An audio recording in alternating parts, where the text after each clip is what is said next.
Apologies for mispronunciation if there was. Happening in Armenia. Round number 7. And it's going to take a while. I guess we're going to be sticking with this for like 1 hour more or less. So it depends on our viewers, the numbers of our viewers.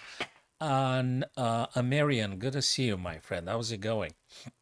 Just open up the lichess, and I've noticed there is a chess tournament. Yeah, that's good. We're very good at the feeling ourselves guilty, especially. Yeah, totally. Nice way to be reintroducing yourselves. Yeah. Hello, Maria. Hello, Modern Town. It's just a Sunday. I had to do some house chores. Uh, I just had a quick snack rather than a proper lunch. And, just that's the second coffee now. And let's just talk very nicely, informally, but, meaningfully about some super grandmasters playing chess. And I've put the music off because I've noticed some very weird noise during the stream with the music on the background. That just behaves very weirdly. The Streamlabs are glitchy platform, big time, especially if you want to put the music on the background. Ooh, it crashed now. Let me see. Where? What do you mean it crashed? It crashed in the past because now it's not. It's live, right? I mean, I'm talking to you right now. We're gonna go to pure chess, Sleepy Barrio. What do you mean the stream had crashed? When? I'm seeing live on Facebook. I think, let me go to YouTube.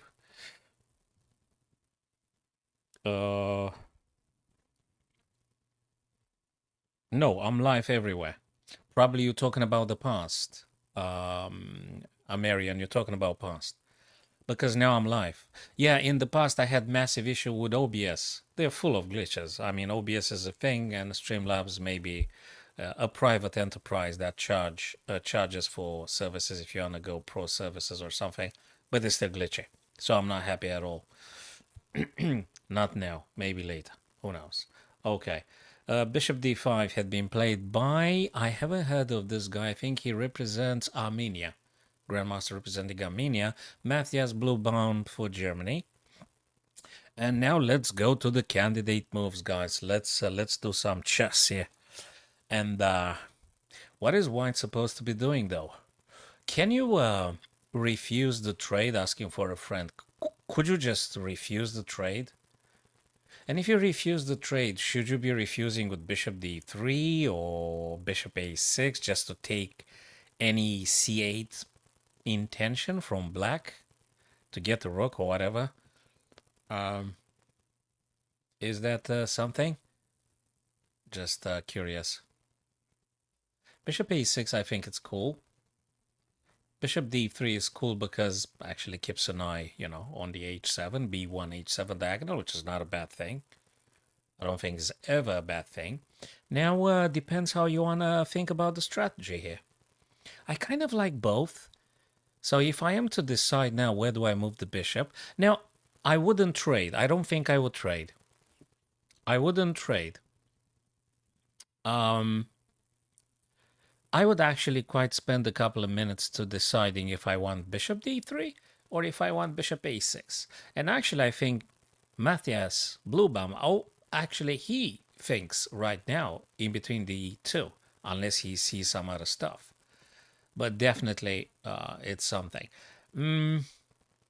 It's good to put the bishop where the king is, in the direction of the king, but it's also good to stopping any intention from black to play rook c8 or something. So I guess. So Sleepy Mario, bishop a6, definitely very attractive idea. Very, very. You could take Tal. I don't say taking is something bad for white, but I think my bishop would be more powerful to not trade. Surprisingly, he goes for bishop b5. We can ask the engine 8 later about bishop a6 or bishop d3. This one, okay. Obviously, if you had taken here, black would have taken back with either pawn or queen, because if they take with the knight, there is knight c6, forking those two heavy pieces. So obviously, but trading was not my main intention. Now, bishop b5. What's cooking about the knight d7, right? Now, that's cool. You can't say it's not a threat. It actually is. It actually is.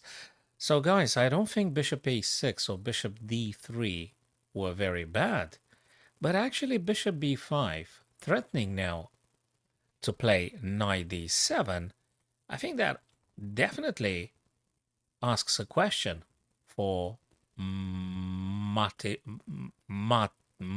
Okay, let's just put it Martin Haig. Okay, so definitely it's a challenge for Haig here. So that's something. So even if you move a rook, this thing's still going to happen. Then you have to move the rook. And then, you know, complications. Bishop b5. That will be a bit time consuming, and his opponent will have to figure out a way to cope with knight to d7. I guess you don't want to drop a rook. Could be. Rook b7. After rook b7, modern Tal, we could imagine bishop b7. Then it could be rook to c7. Then we could have rook to ac. If they take, you're gonna take. I mean, you know, you might be able to just claiming the c file. No, I think rook b7 makes actually quite a lot of sense. Tal and Sleepy Mario. Rook b7, I think it's quite cool.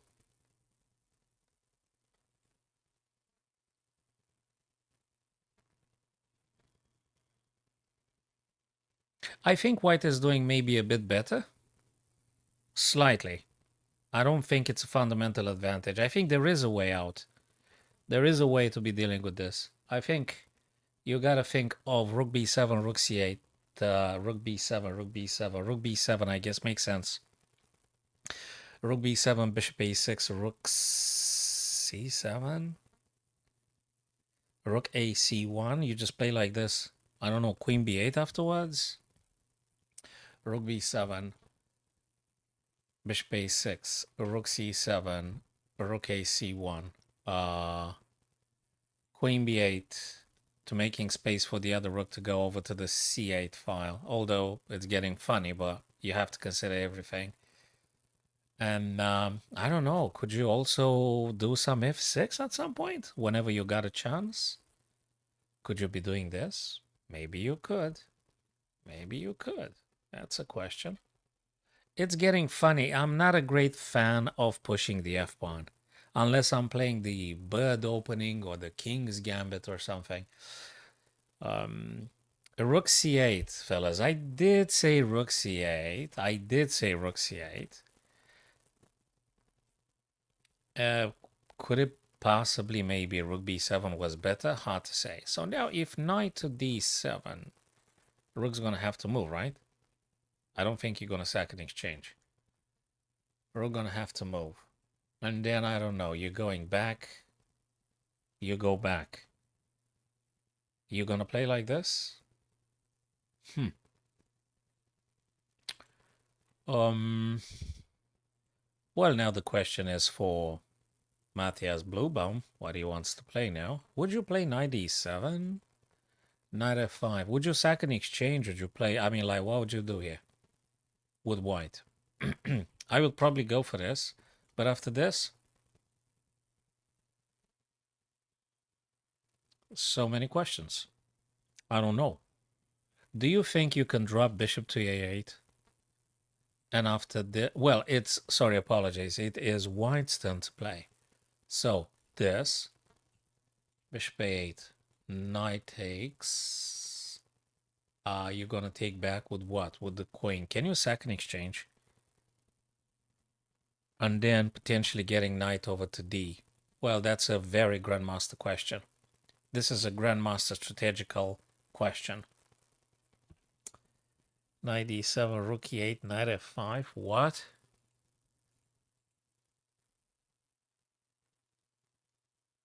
The opponent blunders because knight e7, rook e8.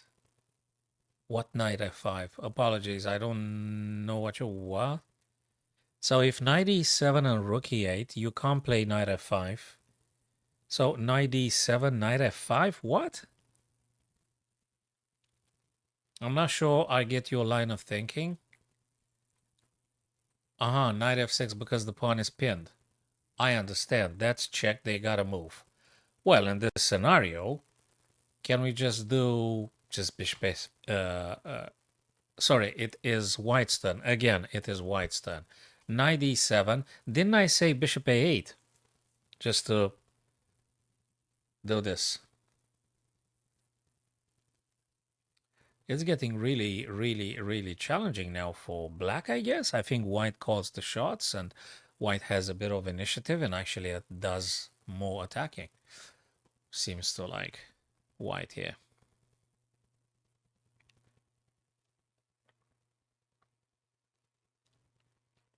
Okay. And another beverage. Okay. So, 97 for a starter. 97. Should come up with something good. He's got 44 minutes. Probably 97. Why not? Makes a lot of sense. Like a lot of sense. Would be the first move to consider, right? Now if bishop a8 for knight here, or maybe for queen, but you're not going to checkmate as long as the queen stays here. And plus, you guys said it already, knight d7 and knight f6, so it's definitely something. Let me get the paint off. f5. Well, it's white's turn. Knight e7, f5. Yes. So knight e7, f5. Knight e7, f5. Well, you attack the queen. I'll tell you that. You do. Actually, it's a very good point of it's a very good point here. Knight d7, f5. It might be even the only way to be dealing with this. I think the stuff I was considering, bishop a8, is just too wild. Just drops on material big time. So that might give you the respite to rearrange things and actually to save the position. Knight d7 and f5 attacking the white queen. After all, you attack the queen. So they can't just ignore it, right? And knight f6 no longer works because rook takes. So after all, and this stuff considered, I think f5 makes a lot of sense. That's the way for black to do this. I like it. I like this idea very much. I think it makes sense. Shall we see quickly Erigaisi? Erigaisi black. Daniel playing for Romania with whites and Erigaisi for India. Okay, queen d2. Oh, what a very nice positional attacking open position here. 3-1-4, 4-1-5. White is having one extra pawn. Okay, that is cool. Would you just simply get the rook in action? But there is a thing. I guess it's this. We're looking at rook b2 for the f2 killing moves. Oh, these are very much live games. If it wasn't live, I wouldn't just spend, 10 minutes watching a position. I guess I would just play games or analyze a bit more faster. This is actually live games as we speak. So they being broadcast by on lichess, and now I think I'm the only maniac that actually covers them. Okay, I think. And even if I wasn't, I would still bloody do it if I wanted to. So queen d2. So I guess getting rook h to c1 doesn't really work about anything because rook b8, rook b2, and f2 is a threat, and then you're gonna have to Then you're gonna have to get rook c to c2. Right in between. You can't do nothing. Actually, I kind of start to like it. I don't think rook d5 is fundamentally wrong. Modern Tal, it's quite cool. At least you do some attacking. But don't forget, you're kind of dropping this pawn.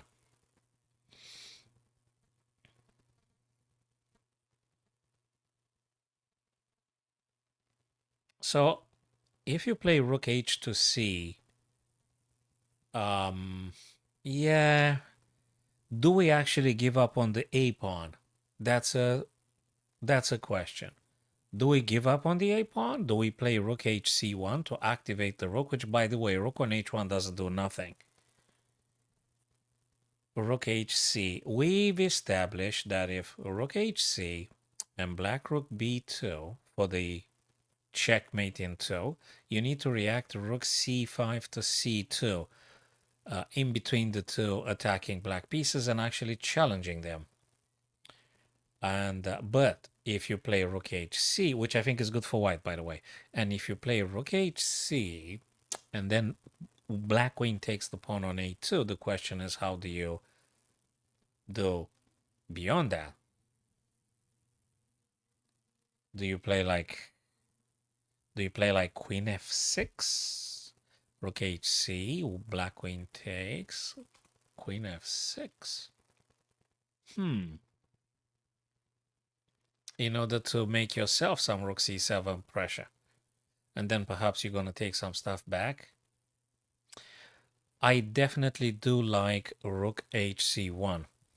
I'm not 100% incredibly certain about taking the material back, but I think the attacking potential of rook hc1 is definitely to be considered because you need that rook to act.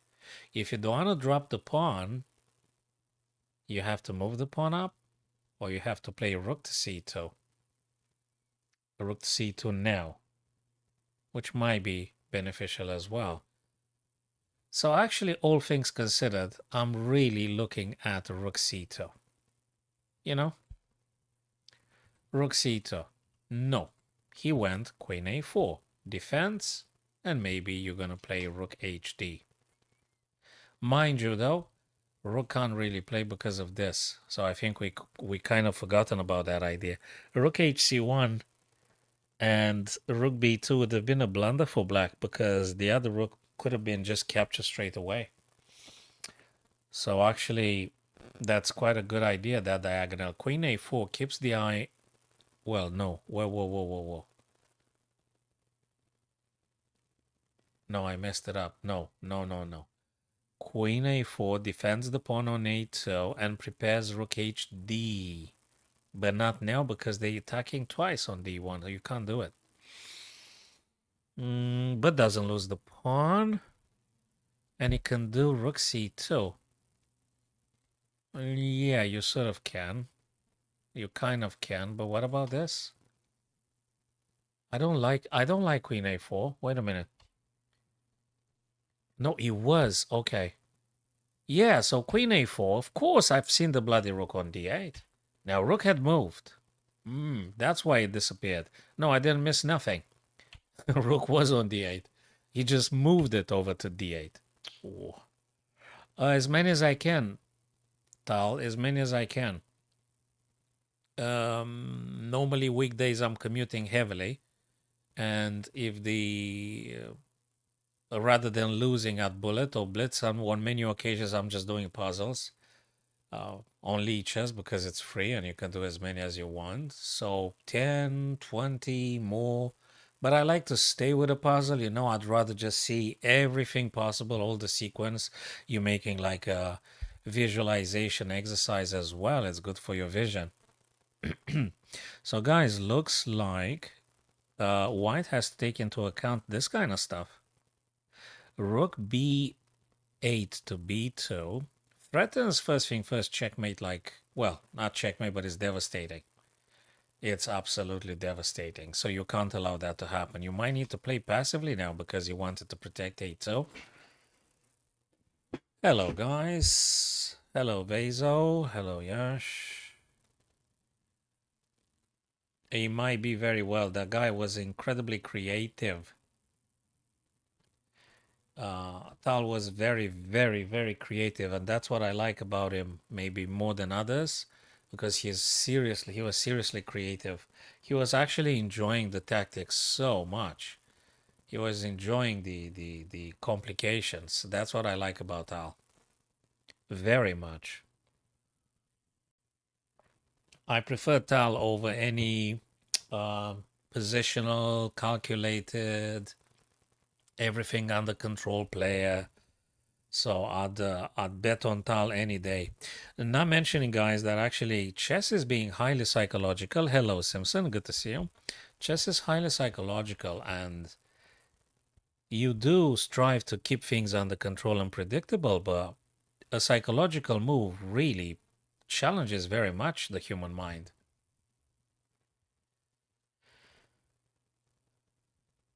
So I guess, yeah, nowadays Mikhail Tal with the engines and his style of, I think, I hope that probably he would have been a number one. His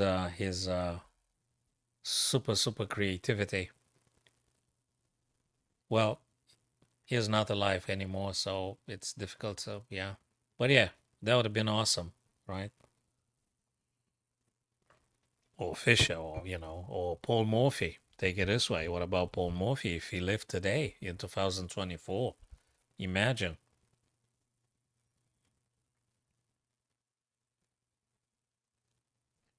Hmm.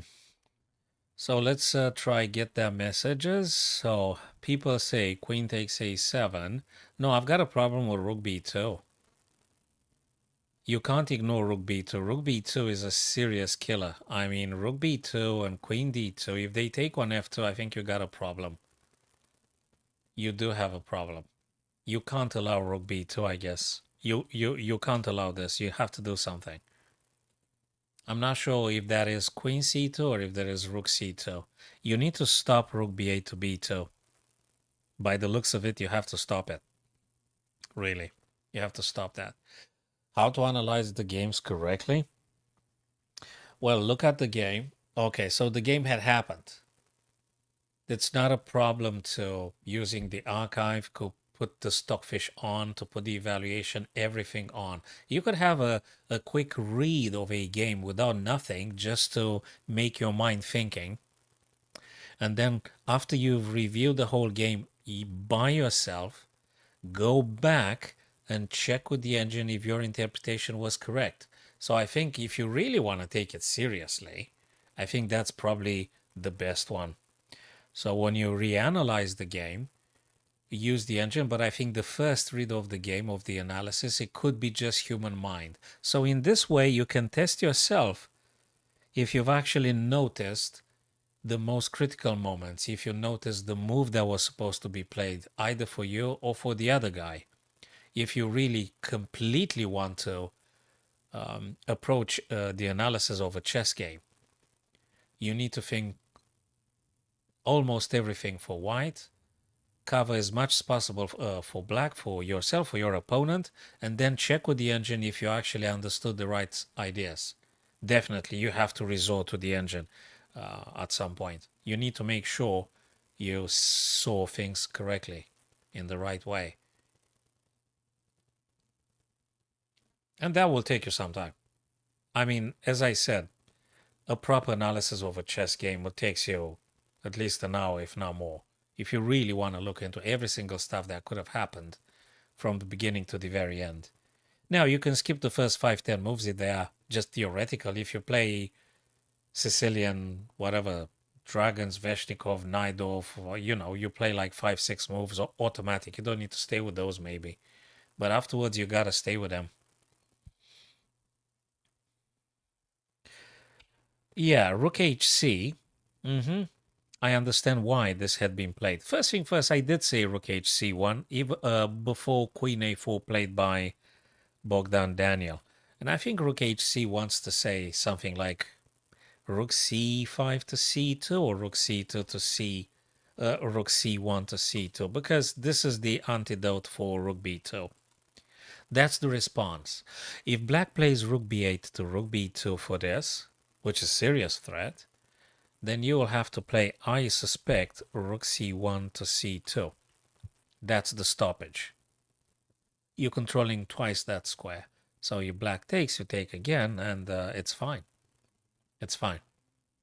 Definitely rook c1 to c2. You need to activate all your pieces. Very playable. Absolutely very playable. And another little bonus for white here. White is actually looking at the pawn on a7. So if there is any rook b8 to b2, then rook c1 to c2, and black takes, and the other rook takes, you attack the queen with tempo, and at the same time, the queen looks at a7. So it might be that you actually get some stuff, and you create a pass pawn. That is serious advantage, especially at this guy's level. This is a big advantage. Let's see if Eric Geisy comes up with something, though.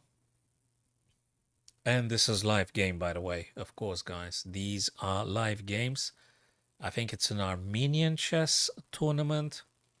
We got a bunch of strong grandmasters, super grandmasters playing. Now let's go back to Mafia's Bluebaum and Hake. Okay, what did happen? Lastly, they played, of course, a couple of moves here. Bishop b5, rook c8. We did say about knight d7 because it was obvious, the whole thing. a6 challenging the bishop. You move the bishop, take the pawn, you're dropping the knight. Mind you, there is knight f6 though, which it did happen. Notice how the pawn can't take because the pawn is pinned by the queen. King h8 moving away. Knight takes d5. I wonder if this one would have worked. Probably not that strong. Or probably just a downright blunder. Knight takes d5. Takes. Pawn takes on b5. Knight takes e7, attacking rook. Queen takes back. And d5. What does that mean? The pawn is pinned. They can't take because rook is... the rook takes the queen. So you can't take. Now there is a pressure here. I guess he says that if you take, I'm going to take back later, but important is to open up the e-file for the white rook. I guess that's Matthias thinking at this moment here. You guys tell me if you got some different ideas or you see things in a different light. You guys let me know.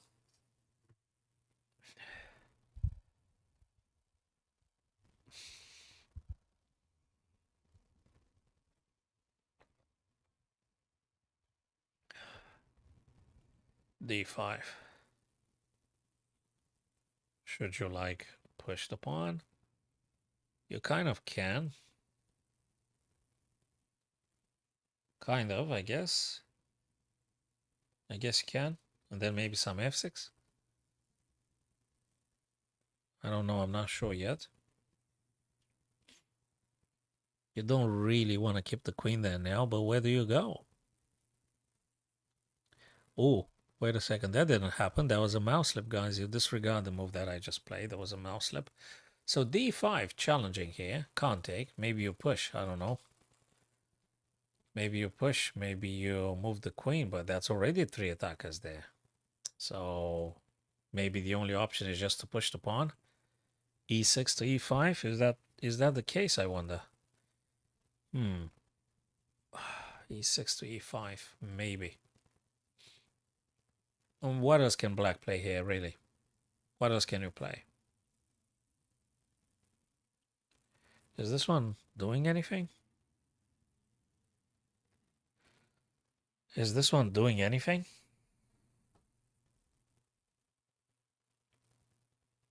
You know,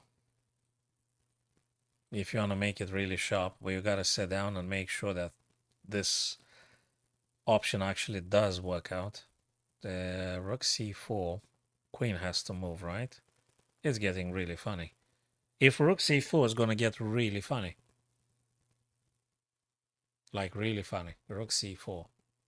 You move queen or do you play rook e1 to e4?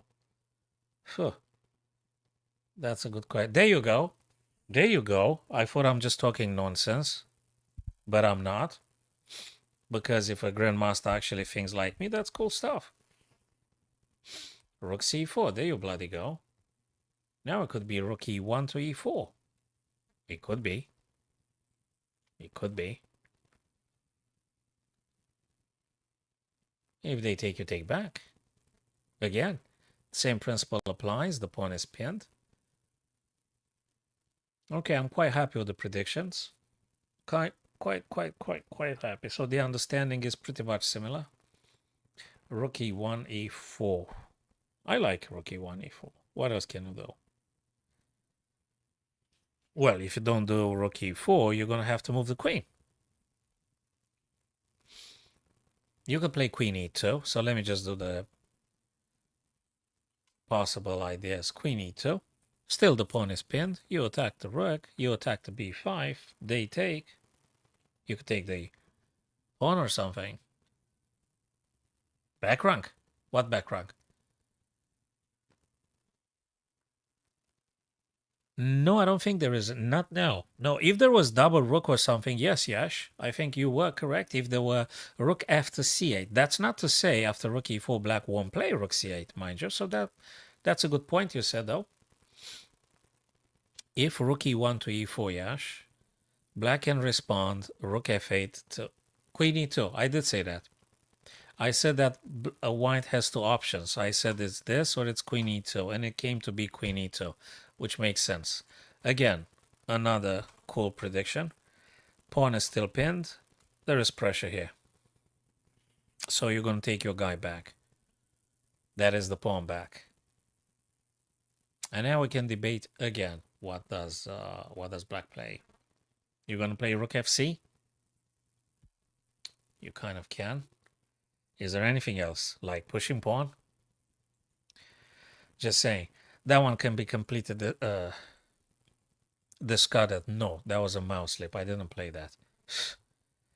Right, so this or this. Rook fc8 or pawn. I don't see anything else for black here. I don't know what to do. Or just take the pawn on a4 or something.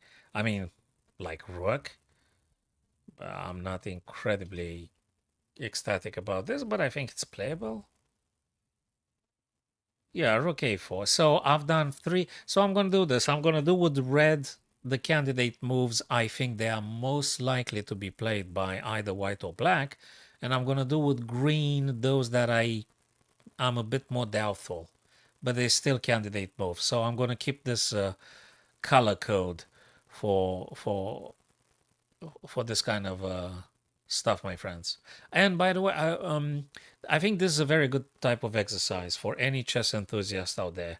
Try and see if you could keep your thinking closer to a grandmaster at play. I know you're at the convenience of your own chair, your couch, maybe you're just laying down in bed and queen c5. And then you could check with the engine and see if you actually the standard against which you should be making the comparison is actually the stockfish. So, but anyway, do the prediction without the engine and then check with the engine if your predictions were actually accurate. Okay, queen to c5, moving away from the pin. It's understandable, but I think it's more than this. It's not just moving away. Actually wants to do this because of this. Actually, this is the real intention. So black moved away from danger, moved the queen away from danger, but also wants to play rook c2 for queen f2, like checkmate in 2 or something. Of course, Mafias knows about it. That's not to say he don't know about it. He knows. Actually, I think he can just take the pawn. Actually, no, you don't. No, you don't take the pawn. Because this guy will be taking, and practically he opens up a lot of power for his opponent. Rook c2 and rook f8 and queen. There's just too much pressure on the f2. Actually, we got to sit down and think. Definitely, black does want to try this idea. So queen c5 is quite a creative way to play here. I like it. Yeah, after the game had finished, we could check with the engine if actually The stuff that we said was in the cards was a line considered by the engineer. Queen c5, good stuff. I think it's good. I think it's good. I'm sure there's gotta be some antidote that white can play here. b3?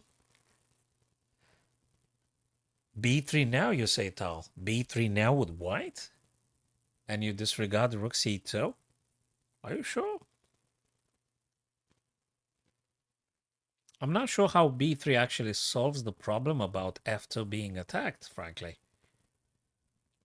So I would be hesitant to play b3 here. I'm really concerned about rook c2. So I'm not sure I would just push b3 now. No, I think it helps my opponent.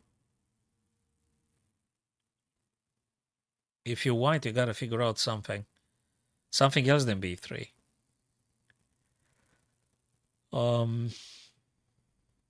Yeah. It's like you're inviting them to do rook c2 practically. You're helping them big time. I think it's gonna go down very quickly if we go for this. We're getting in trouble. Exactly. That's exactly right. I don't know what else. It's gotta be something. It must be something here. Don't know what that is yet. Yes, queen f3. Queen f3 perhaps. Rook c2 still happens. Queen f3. Then they could do many things. They could. I think they will take on d5 if you do queen f3. Yeah, you have to do queen f3. Queen f3. E takes d5. And then you could take on b5. There's quite a things. White needs to figure out something. Probably queen f3. Probably. Let's go to Erigaisi again. What was here? Queen a4, rook d, rook c, we did say, and a6. Now that is very surprising, a6 being played here by Erigaisi. Queen f3, rook c2, rook e2. Yash, I got your idea. We're going to go back to the position and look at it. Now I've moved quickly to Erigaisi and Bogdan Daniel. a6. a6. Why a6? Well, why a6? Why is that? I think you need to just stick with the plan rook c1 to c2. Rook c1 to c2. You attack the black queen. There's nothing bad about this. You send the queen away. The queen has to go away. Well, they could go g... No, they can't. You got a rook there. Isn't this beautiful? So rook c1 to c2 seems to be a very good stuff to play here, being white. That looks good. I wouldn't take the pawn on a6 now. I would just play rook c1 to c2. I want to make sure the black queen is sort of gone, but they're not completely gone. You know what happens after this? It could be queen d1. And actually, they're going to be trying to playing this. So you play rook c2, hoping that black queen goes heck knows where. You hope for queen d7 or something, and then black's gonna play queen d1.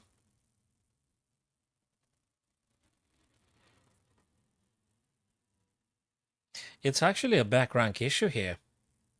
So yes, rooks. It's a rook endgame now. It's a rook endgame, and of course, any little mistake costs you the game now. So you got to be very careful. Rook c2, I think, allows queen d1, and then what do you play?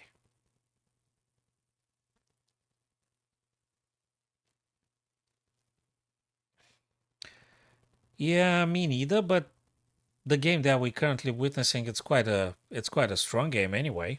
That's not an easy game. I don't think Eric Geise has an easy game. Doesn't look very easy at all, or doesn't look very much finished. It's still in progress, and all sorts of things can happen. This is a very tough game. So as we said, guys, Rook C1, C2, in principle is nice. I think it's good, but you still have to consider Queen D1 and Rook B1. It's something you have to be careful with. Not finished. It could be, it could be, it could be. I'm going to tell you something. I think Daniel would be very happy to do a threefold repetition. Yes, yes, that's true. Rook C1, Queen D1, Rook C1, Queen D2, Rook C2. Yes, yes, you are absolutely spot on, my friend. Yes, absolutely. I think I would do that rather than creating for black opportunities to attack on the back rank. I would definitely consider some repetition of the moves here. Absolutely. It doesn't look at all very clear how you're gonna be forcing any winnings, or I mean, probably that's the wisest thing. And another big reason would be, Yash, that actually white is on 11 minutes and their guys say like 50 minutes, a little bit less than 50 minutes for Arjun Erigaisi here. So to know something, let's repeat things if that's the only way out. So you don't you've got to be wise, you know? You have to be wise. I don't see any big massive weakness here, and the game can go either way. So just, if you have an opportunity to do the threefold repetition, go for it. Absolutely. Absolutely. I agree. Totally. Okay. Back to board number one. Board number one, Hayek and Matthias Bluebaum. Hey, this guys did something interesting here. Queen c5. He took the pawn. Oh my God, f takes e6. Guys, I don't know what Matthias gonna play, but he's gotta be very, very curious. Sorry, very, very, very careful. I don't think he's curious anymore. I think he absolutely knows what Hake wants to play. You've got to stop this. This is just too much pressure. Mind you, you can't push the f-pawn because it's pinned. We're going to go back to that thing, Yash. Probably we missed something. So I think for white it's obvious that black wants to play rook c4 to c2. And you've got an issue. You got an issue here.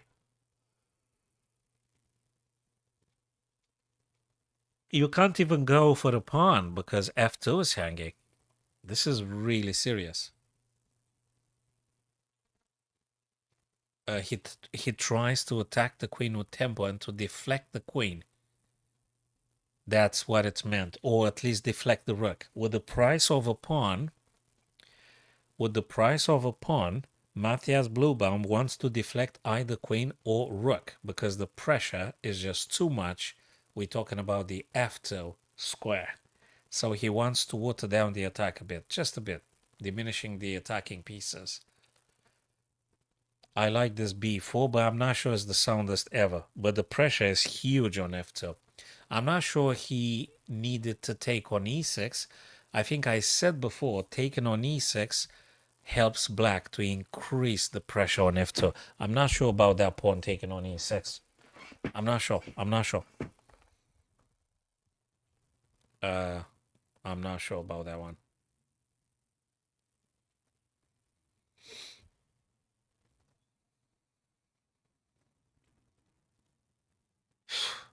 So black now will have to take, I guess, the pawn. Do you? Do you have to take? I think you have to take. Or rook or queen? Maybe queen, then go back or something? Maybe.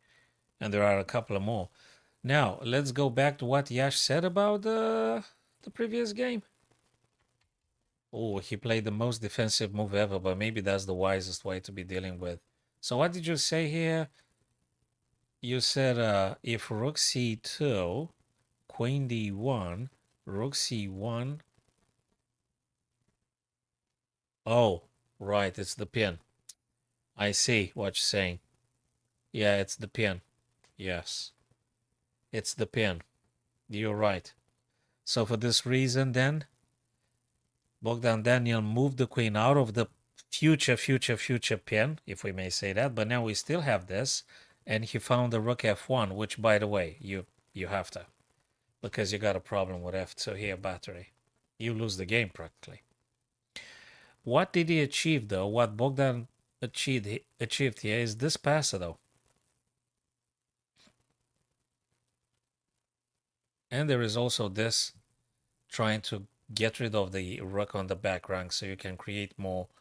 So I think the ideas are quite good for white. White is doing interestingly now because he could get rid of the rook. Well, I guess you gotta push first, or you're gonna play this. No, you can play rook to c because if it's rook a2, you take first, and if queen takes back, you're gonna collect the rook, and actually you're gonna win. So actually, I think rook c5 to c8. You correct me, guys, if I'm wrong, but I guess rook c5 to c8 is quite good here for white. This move, I think this is quite good. Rook c5 to rook c8. I think it's good stuff. I really think it's good stuff. Then black has to take. You take back with tempo. Check. And then why not push the pawn? There is no checkmate. There is a queen g5 though. That's another idea. There is a queen g5 that might happen. I don't know when and how. I mean, especially if you're moving rook on the back rank. So all things considered, should white just play a2, a4 now? You know, you play a2, a4, you push the pawn, you know. You got an extra pawn, a passed pawn. That gotta be something. If you don't push the pawn, they will take it. Black's turn to play. Oh, what? Rook f1. Oh, it's black's turn. Of course they have to take the pawn. Yeah, of course it's black. Yeah, black. Yeah, I can see the timing now and stuff. Of course, yeah, rook a2. If you don't take it now, they're gonna push it. Yes. Yeah, totally take the pawn. Absolutely. Take the pawn. And then white's gonna play this. Maybe for this. And we'll see. Or maybe queen c4 for rook c7 for this. That's good too. This. Like a sort of triangle attacking f7 and things. Absolutely. So rook b2 takes a2, queen c4, and if you have a chance, rook c7. If you have a chance.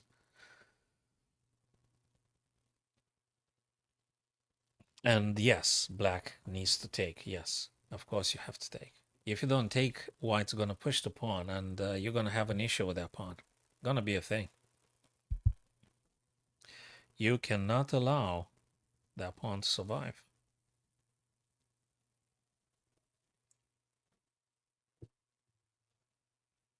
Okay, what else is here? Back to this beautiful game. So b4, Matthias pushed. Rook takes now. We said either queen or rook. And white takes back, and black takes back. And I think black is a little bit better. Black is a bit better here. You still have to play carefully this one though. Let me think. This.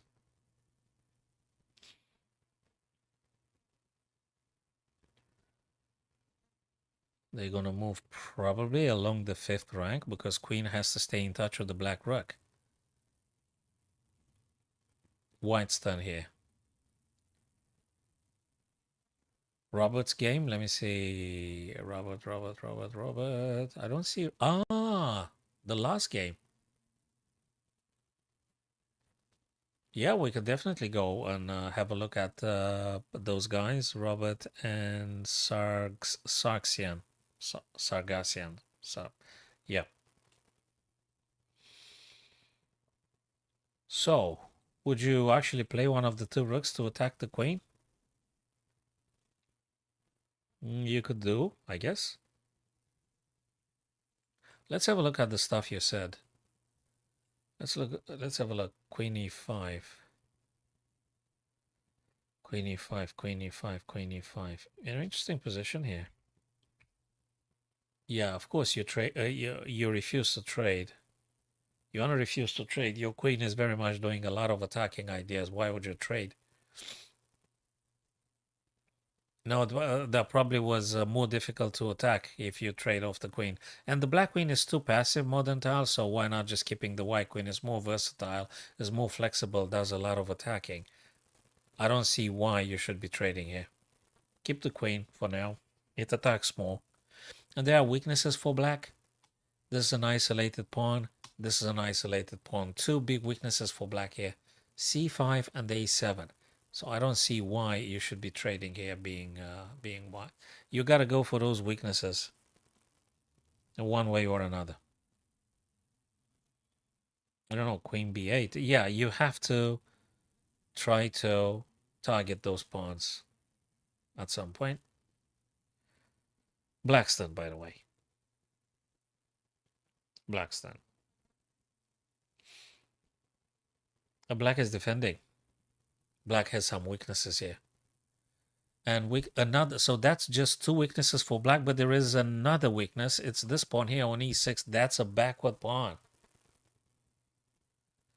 Currently, yes, I do a lot of teaching at primary schools, yes, in person. So that, yeah, I'm doing a lot of commuting, traveling in between chess clubs and primary schools, either breakfast club or lunch club or after school club. Massively, yes.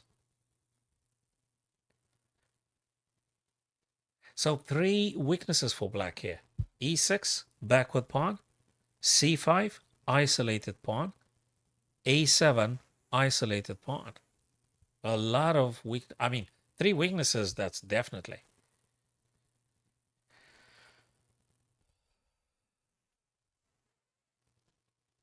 Well, I guess you do have the basics, Vezo, right? You know how to move the pieces. You know how to, you've got the basics. I don't know what might be the level of yourselves. Maybe one of these days, maybe one of these evenings when we go live, if there is no tourney something, maybe we can have a look at your last game you played and have a look at that one. I don't know what might be the lichess rapid rating or something. If you're like 2000 plus rapid, you don't need me.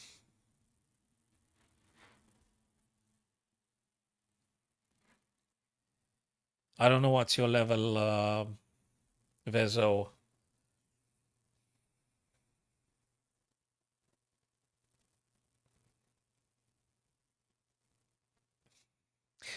So these are three big weaknesses for black.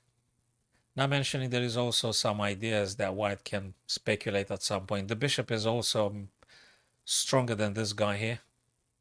The bishop is very happy. The bishop can go various places. Yep, there's definitely space for improving.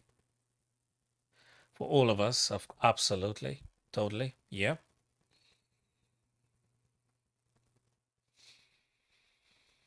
Yeah, we'll be analyzing, I hope so very much one of these days. We're going to look at some of the stuff you played, Vezo, and we can pinpoint some of the things that needs improvement. Queen to f6, black is desperate for trading. He's absolutely desperate to trade. You don't want to trade. I don't think you want to trade. Now, when you do queen d6, or if you do queen b8, I guess black's going to play queen to e7 back. And then you got to figure out something else. Be it the bishop.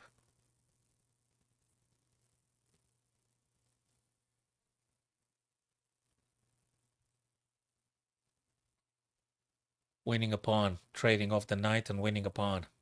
You have to be careful, but there's a couple of breaches here that you should be taking advantage with white. So again, I think white should avoid. It's exactly the same as you can read on the screen. It's SorenChessCoach everywhere, either chess.com or lichess.org. It's the same username everywhere. On all social media, it's the same. It's the same username. So you should avoid trading the queens. Queen d6 and then maybe queen b8. And then see if you can do something with the bishop in this position. You shouldn't be trading queens here. Absolutely not. It's too powerful, the queen attack. The white queen attack is too powerful. And no way. Looks to me white is slightly better. Look, I'm gonna do something. I'm gonna check this game. I think I'm giving it a plus 0.60. There you go, queen b8. There you go. We don't need the engine. I did say queen b8. I said queen d6, queen b8.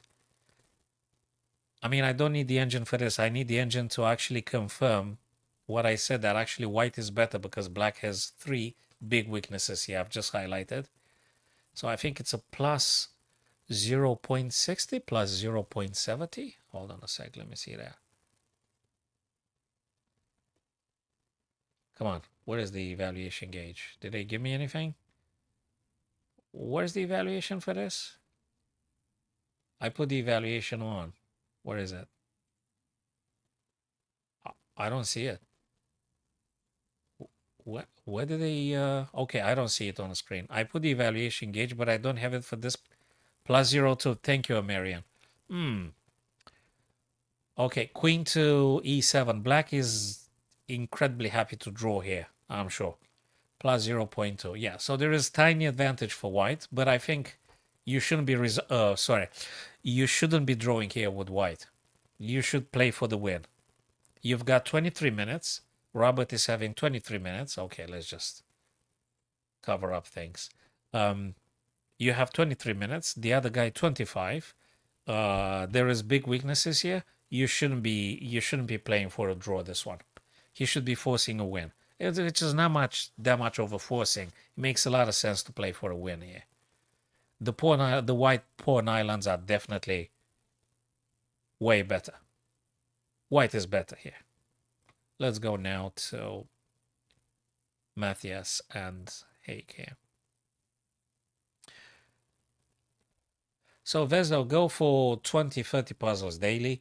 Analyze all of the rapids you play. Play rapids. Play 25 minutes plus something. If you got someone available to versing them online or over the board, I don't know, or both. If you got a time, that is. Analyze every single rapid you do. Do it like seriously, you know, with commitment. I mean, really look into what happened. Really look into what happened.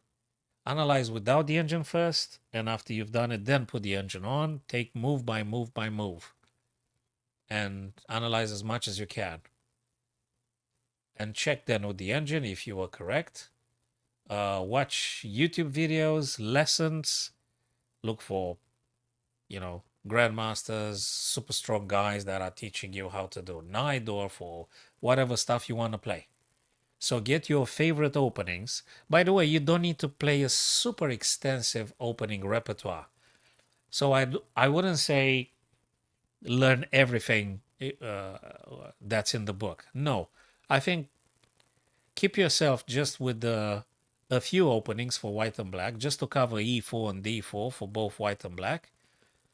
And go to any archive and watch games particularly played in that opening of yours, and go for videos, online videos of the super strong players that actually give you insights into that opening. Take them, you know, depends on the time limit. Of course, there is time limitation. So it depends how much time you've got, you know, so you can invest into this. And it's got to be a progress down the road. And if you join a local club, that will be even for the better. But you could do a lot of training online, of course. Chess has that quality that actually you can practice and learn chess greatly, greatly using online tools. You don't need to physically be in a room with a bunch of guys explaining stuff and things.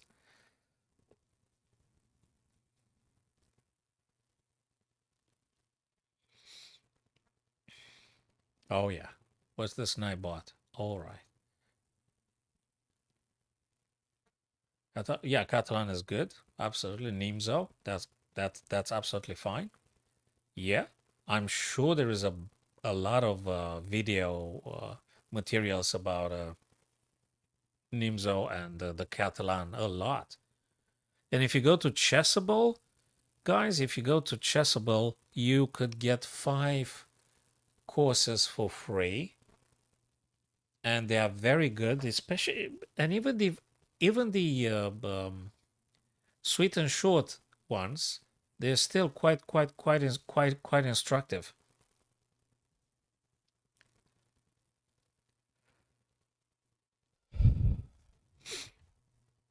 Queen to f5. For instance, in this position here, Vezo, who do you think is doing better, white or black, and why? So let's just take it like this, and then we're gonna be discussing together. Who do you think is doing better and why? Queen f5. Chessable could be a very useful tool if you want to deepen your opening, your favorite opening. So let's say you're playing the Nimzo or whatever you play, Sicilian Najdorf. If you want to play Sicilian Najdorf, probably it is useful to look at, let's say, Anish Giri teaching the Najdorf, for instance, in the sweet and short. And by the way, it's free, just the sweet and short. So I think it's useful. But then again, many of the games, especially at this level, are being lost because of the tactics. I mean, people just blunder pieces. I mean, if you blunder pieces, you blunder pieces. You have to do a lot of tactics and preferably doing rapid so you can increase the time and diminish the chances for mistake. Oh, Amirian, I think the Nightbot would like you to use just the lower cases because I think automatically this Nightbot might give you some banning or something. It's not me. It's the software. So just be aware of. Yes, black seems to be slightly happier because there is a B free pawn ready to moving down the board. Now that guy is hanging on E6 currently. It could be taken, but there is a pass pawn on B6. So let's just consider this. Queen takes. But you can't because f2 is hanging. So you can't take the pawn. You can't even say you're going to take the pawn. You can't do this. You're losing. So you can't even touch the pawn. You need to spend the tempo to see how do you defend, which, by the way, that comes with another caveat. You're weakening the dark squares then if you push the f. And if you push the rook, you're getting a rook from an active square to a passive square just to defend against the battery. So black is doing better here. I would say what? A minus what? Minus 0.50? Minus 0.40? Black is better because of the pass pawn and because of the battery and positionally, and I think materially, black is doing a little bit better here. Yeah, there is isolated pawn here, and the other guy is a lone pawn there, but I think it can be supported. It's not finished yet, but I guess black is slightly more optimistic. Minus 0.40-ish. So let's see how far we are from the truth, or maybe close. Let's try and understand stuff. What is the evaluation gauge? What's the evaluation gauge here? Pretty equalish. Pretty equalish. Let's see this. Why don't they display the evaluation bar here? I want to see it. How do I read it? +0 at depth. +0. +0 what? It looks like very, very, very equal, if I may say that.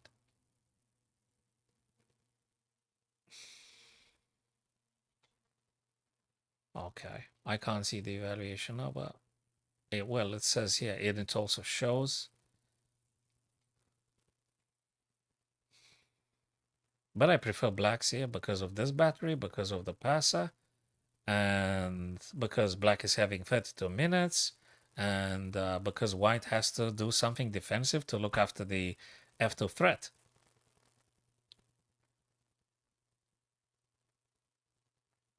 Not very often. The puzzle storms, not very often. I mean, I could do some some puzzle streak at some point.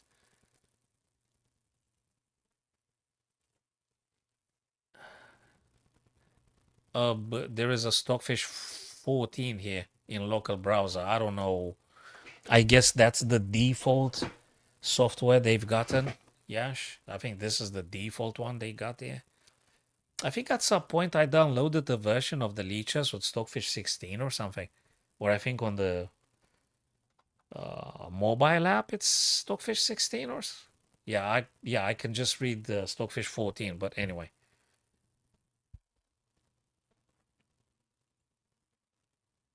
Stockfish 14. I don't see any Stockfish 16, but anyway, don't matter now. Just leave it. Mm-hmm. Minus 0.1. Okay, I put the engine on now. Minus 0.1. A slight advantage for black, but I would rather have blacks here because of the reasons we say. Don't bother with the blindfold chess now. Really, don't bother. Yeah, okay, you could just play for fun. Don't bother with that one. Yeah, you could practice every now and then, but I don't think it's incredibly important now to start with the blindfold chess. Deal with the pieces you can see on the board and try and, yeah, I don't think that's incredibly important now. The blindfold chess. I mean, if you were like Maxim Vachier-Lagrave or Arjun Guys or something, yeah, okay, think about the blindfold chess, but I don't think so. Don't bother with that one for the time being. Yes, exactly, Amarian. It's f3. I did say that white has to find something to stop the battery or play some defensive move. And I did mention f3. And there you go. f3 just happened.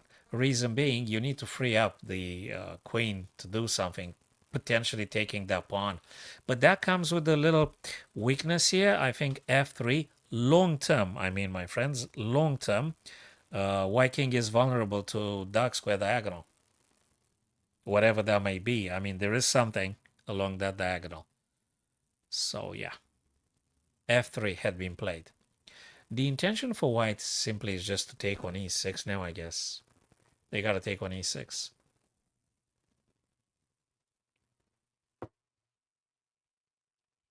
They want to take here.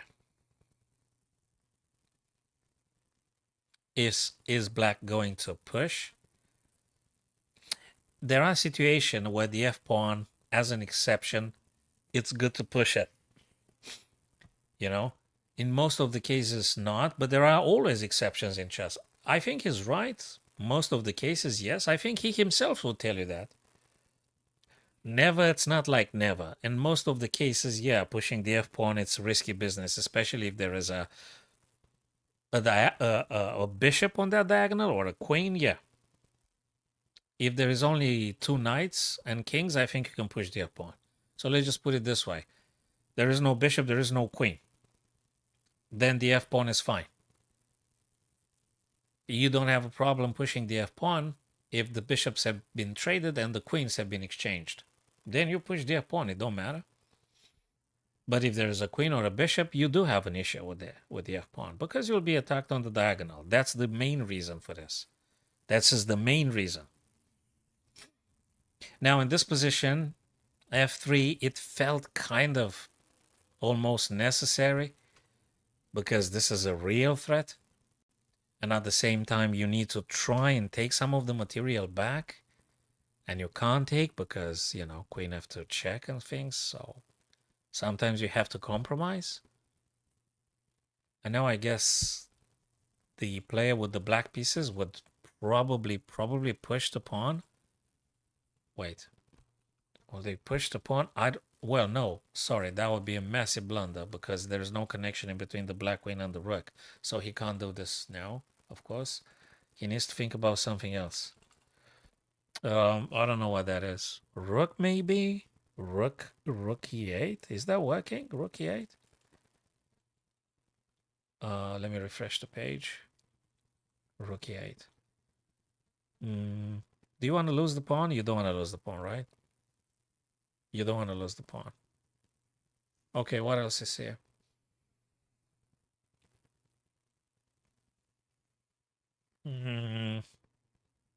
Rook e8, maybe. Assuming the f file is being closed for the time being.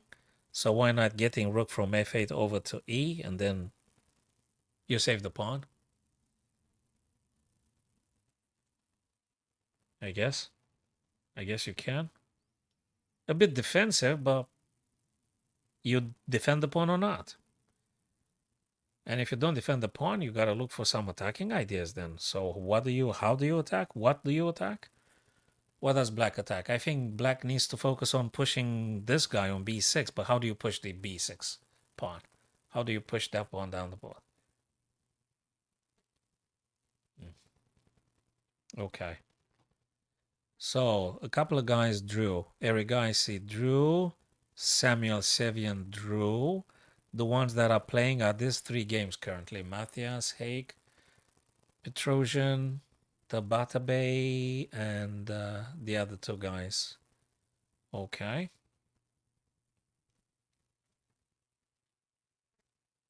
Rook e8. All right, let's have a look here. I haven't looked at these guys at all. Petrosian and Tabatabai. Okay, 15 minutes for white, 21 minutes for black here.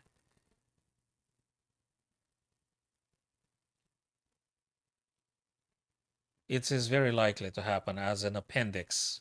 Yes, of course. Yes, I'm afraid so. Yeah, in the minute you are adding to the human brain an appendix, something external like a micro computer, yes, I think you could say actually you implant the bloody stockfish right in your brain. That's it. I mean, that would be one with your identity, right? I mean, if they put a microchip into your brain, connected to your brain, you're practically having access to whatever the stockfish will display on the screen if you toggle on the engine now. So practically that would be one with your identity, right? If you're talking about implementing that stuff in your brain. So you're actually adding a computer in your head. Your identity will comprise of whatever it's you now at the time being, your thinking processes as they develop now, plus that engine being added. So yes, so Yash, I think in that very moment, which I'm not sure how far in the future is going to be, and at that very moment, everyone will be displaying the same Stockfish 16, 20, whatever the hell that is. So I'm not kind of sure what's going to happen with the chess world, really. You know, if we all using the same software, I'm not sure anymore. Yeah, it's a very plausible idea what you're saying, Yash. It's very plausible. Very plausible. This is a very plausible thing. So that's a very good question. A very good point you just raised. So now we're enjoying chess because we're humans. We're talking about the psychological effect of some moves. We're analyzing, we're missing stuff, we blunder. That's why the other guy wins. We do speed chess championship, Nakamura versus Carlsen versus this and that, and who's faster and things. Now, if you put the microchip with the stockfish in your brain, who's going to play then? What competition is going to be? Yeah, that's a very good point you raised. Absolutely.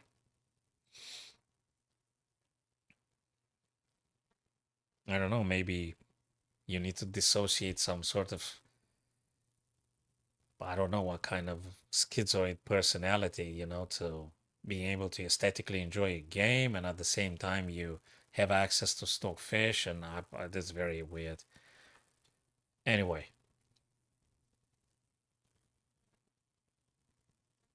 yeah, yeah, but you asked a specific question. You asked if a microcomputer would be implemented in your physical brain, so to speak.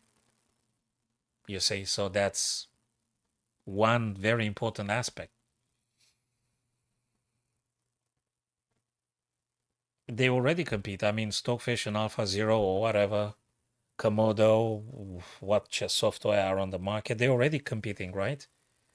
Right now. So if you want to put them to play versing each other, just put them to play. I haven't played Martin Bot. I haven't played them. I mean, I just played once, maybe one or two bots. I didn't play extensively. I don't know about that robot you're saying, Vezo. I absolutely do not know what you mean about that thing. I haven't played them. I tried the, what's this, the mittens at some point. Of course, I've been pulverized by the mittens. And then I played some low rated robots. I've beaten a robot, uh, which was 22 on chess.com. I managed to beat a 22 rated robot on chess.com. There is, I think, a Asian Chinese avatar or something. But I haven't played Martin Bot. I don't know that guy. All right. Oh, what's going on with this position here? Queen to d1 being played. Looking at this, looking at this. We can play this. Pawn can't take. We can play this. Complicated. We can do this. We can do many things. Is knight c4 playable? I think it is playable. We can do this. There are quite a few Hey, this is, I think, Petrosian and Tabatabai. This is the most tactical game. I haven't got a clue what that thing with Hikaru Ali Reza. No, no, I try to stay away from the dramas, from the yeah, telenovelas, and I try to stay away from that one. I only, yeah, if I got a time, I'd rather study something or just do a stream now with you guys or looking at something or learning something. I try to stay away because it's just completely uninteresting. I'm not interested. I'm not interested. I don't care if Hikaru is jealous or not. I don't care. I could say like Hikaru said, I literally do not care. What grandmaster is jealous on what grandmaster? I don't care. It is. Right. So this one is playable. That one is not playable because the bishop. This one is playable. Pawn advancement. Yeah, you attack the queen, right? That's something. Knight to c4. It's sort of, I guess. But I'm not sure where you're going afterwards or what exactly you're doing. Well, the pawn is pinned, right? So I guess you can. You kind of can. But it's Blackstone, by the way. If that's what makes you happy. If that's what makes you happy. Absolutely. Write a blog or something, Modern Tal. Just, do daily articles. Today's new drama. See, maybe you're gonna have a lot of chess enthusiasts being interested in that type of article. You never know. Make YouTube videos, a drama per day. You never know. Hey, what's going on with this game? Wait a second. People traded off pieces. F3 to stopping the battery. Rook to c5. Rook takes. Queen takes. Check, mind you. Queen blocks. Pinned. Queen takes. Rook takes. Rook defense. Hey, black's better. Black is simply better. Yeah, okay, there is two isolated pawns. There are two isolated pawns, but there is something extra for black. 7 minutes, mind you, for Matthias Bluebound. 7 minutes. It could be a draw, but I would still try to win if I were black here. So, Marian, I understand, but I would force a little bit just for a win because I've got a B pawn accessible. Let me tell you a very simple plan for black, and then you're going to tell me if you agree or not. Let me just tell you just a little idea. I'm not sure if it's going to work. If I can, try to move the king to defend this guy so I can get the rook and push the other pawn. But as you said, if it's rook b3 going for this guy, probably I'll go to protect. And if I go back, I would just push the pawn. You take here and I'll push the pawn. And I'll try to move the king if I can. Probably a draw, but I would still try to push that b pawn. Probably a draw.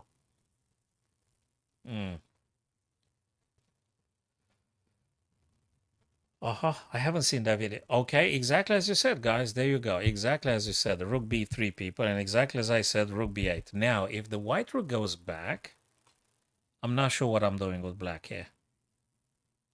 I think I would just push this guy. Then they're going to take, then I would push again. That's exactly what I would do.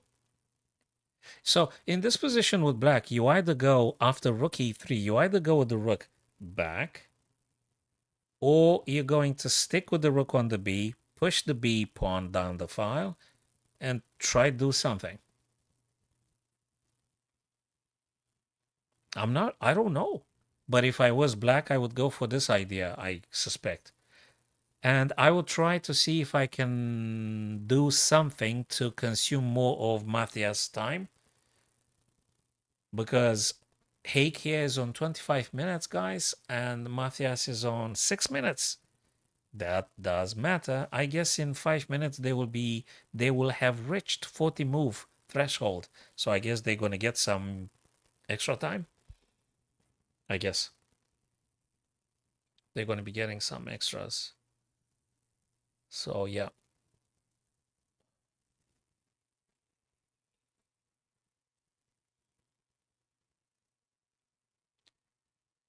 Yes, but they were very psychologically charged, and chess play by humans is highly, highly, highly, highly psychological. It don't matter that people pretend that they're actually acting like machines. They are not. They are after all very emotional. So I think the style of playing chess, exactly the plan that I told you about, guys. Exactly. So rook b8, rook e3 going for the black pawn. Now Hake didn't bother about nothing. He pushes the b5 pawn. Exactly right. That's exactly right. And now white takes, and b4, exactly as I said, rook e2. He pushes the pawn. I mean, just exactly what I said. And now the white rook trying to stop it. And now you want to bet, you're going to see, there you go, the black king coming over to centralize itself. There you go. So exactly this kind of idea I had suggested for black to play. That's what I would do. If I were here, Hake, I would exactly do this. I'm not sure how easy. Yeah, maybe in principle it's easy, but if two super grandmasters still play, so it's not quite done. It's not quite over.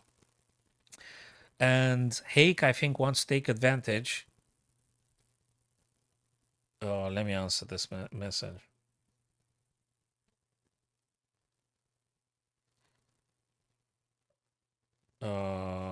Where are you?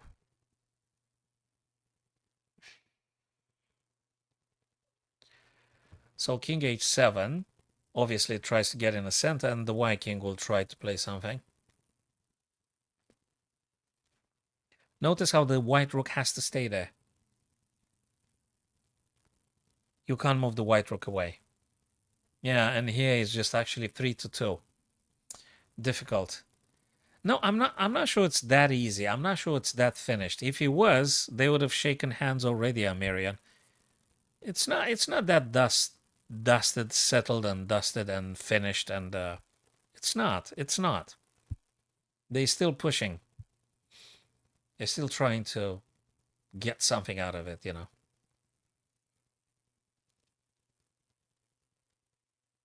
So white can't enjoy the white rook unless you get rid of that pawn on b3.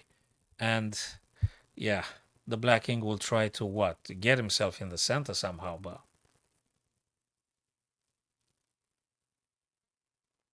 yeah, you can't approach this, guys. Yeah, king f2. You want to bet on king g6 or g5? I'm not sure. King g6 maybe. Maybe king g6, and this guy's going to go this way or this way. The idea being to go with the king over to support the rook takes b3. Probably it's a draw. Probably it's a draw. Yeah, I think it's a draw. Should be a draw with the most correct game. Yes, yes. King g6, exactly as I said. King g6. Now we're going to see king e3 or king e2. But he's still playing. And by the way, they've reached the threshold of 40 moves, guys. And there you go. They've got half an hour added extra automatically. King e3, exactly as I said. And now probably we're going to see this. We're going to see king f5. And this guy is going to play, I don't know, king going, you know, closer to be double attacking on b3. Perhaps. King f5, king d6, you name it. One of these. And then g5. Then maybe g5 to play this and try to attempt to dislodge that three-pawn structure. There you go. I think I've said the last 6 moves. And they played exactly as I said. It's quite predictable, you would say. King D, and then I'm not sure about G, and then try to do something about G4. Dismantling those pawns. Probably. If not, some black wants to throw some checks in. I'm not sure. I'm not sure. I'm not sure.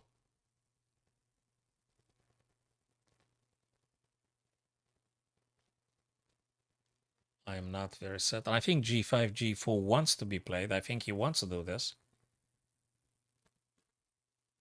Probably a draw. But they haven't shaken hands, you see. I mean, yeah, probably a draw, but they still playing. They still playing. So you can't say these guys don't know what they do. They know very well what they do, but they still play. There is room for error. There is room for error. What happened here? Oh, knight f1. King goes away. Sorry, bishop goes away, and nothing happened here. This is the most complicated game. This one is the most complicated game. Tabata Bay, Petrosian Tabata Bay. We're gonna have to look at this one just in. We're gonna have to look at that one. So this one, Robert, I haven't watched this game either. King c2. There is a constant pressure here, so you gotta keep both queens and knight defending. Still, I think white is a bit happier here. Oh, yeah, we did mention e6 has a weakness, c5 has a weakness, a7 has a weakness, disconnected, isolated pawns, or backward pawns, the e6 namely. I think still white's a bit better. White should be playing for a win. Try to play for a win here. It's not very easy, but I think you should try. Something, any tempo, any square matters. Maybe the other guy just makes an error. A blunder, whatever that is. Those pawns should be attacked because the black queen has to stay look after them. In his defense here, the queen needs to defend a7, needs to defend c5, needs to defend e6 all the time. The black king can't step in and help unless they want to go on the 7th rank, which is horrible. You could open up stuff. You know, you could open up stuff. Move the bishop on d3, attack the black king along the b1, h7 diagonal. So I think it's exploitable, playable for white more to win. Black shouldn't accept a trade here. That is, Robert shouldn't accept a trade, shouldn't accept a draw, shouldn't trade the queens, and he should play for the win. Looks to me. White should play for a win here. Totally for a win, I'd say. What's this guy doing? This is the most complicated game. This one. Gee. This is the most tactical, the craziest game. This is the most complicated. Very complicated, this one. Bishop pair for black, two knights for white. They're on the back rank. Crazy. Absolutely crazy. I mean, looks like black is enjoying a better position in terms of attacking and stuff. You got a bishop killing everything on the dark square diagonal. You got a white bishop, black bishop, light square, black bishop killing everything on the light squares. It looks like black is doing better, and it's enormous attacking. I mean, you need to start thinking about the battery attacking on h3. Maybe bishop takes, pawn takes, queen takes, check, but there is rook h2, so it doesn't work. There is a lot of stuff happening. There is also a rook that may want to join the game. I don't know exactly. You want to play rook b, looking for this. Look, I mean, this is a lot to take in. I did say about pawn to e6 at some point, if I remember correctly. I did speculated about that pawn moving. That sort of stops the queen and the bishop working together. This is the most complicated game of the day. This one. This is crazy. Wow. I think that's the most beautiful game of today's. Still big time curious about this one. Queen e3 and g3. G3, now going very quickly here, g3 is actually meant to stop in any black king's incursion that might be, sabotaging the three pawns whilst the white king goes and takes on b3. But then again, this one and this one, but then they're going to be pushing up. So actually, you've just helped white to create a passer, and g3 wants to say, if you attempt to play g5, g4, I'm not going to allow that. I'm not going to allow that. I've got pawn majority. I'm going to stop you. If you play g5, g4, I'm going to push f4, and I'm relatively happy. And also, if there is any check or something, and I'm moving the king, I'm not allowing your black king to come in closer to my guys, because I'm already making a barrier here. So this is a barrier. The black king can't approach. And it'll take you a billion years to try to cook something with those guys. And it's not very certain what you're going to do. It's not quite over. This is not over. Still playable. Difficult. It's not that easy. It's not done. But boy, oh boy, this game here, this is the most spectacular, the most difficult one here. So bishop took e6. I'd rather have black pieces here. I don't want to have white, I'd have black. And let me actually try a quick evaluation here. Let me try a quick evaluation. What evaluation would I give it? I would give it a minus. Oh, sure. I would give it a minus 0.50. Minus 0.50. Yeah, I'll give it minus 0.50. Maybe minus 0.70? But it's just too much. I'm not sure what is white's plan. I do not know what is the white plan. You just need to react, adjust your defenses to black's attacks. I'm not sure how do you do here with white. It's just not clear. It's so not clear. I mean, you might have this for this and this. I mean, let's find out. There you go. I said minus 0.50. Now you've got minus 0.7 and stuff. Now let me cover. So I was exactly there. Exactly there. And not just that. I was exactly there when I said rook e5. When I asked the question, what is white's plan? The only idea that made sense was rook e5 for actually going for this. You don't have any other attacking ideas for white. And that is the only question you could ask black here to do. Now, is it rook f5? I think this is the most spectacular game. I'm sorry I haven't paid attention to this one. This one looks to me, my friends, the most spectacular one. Totally. Most beautiful game. Way more beautiful than Matthias and Haig and the others. This is the most beautiful game. Rook e5. Brilliant. How do you defend g5? You can't drop g5. You have to defend. Rook f5. Rook takes. Bishop takes. Still black is king.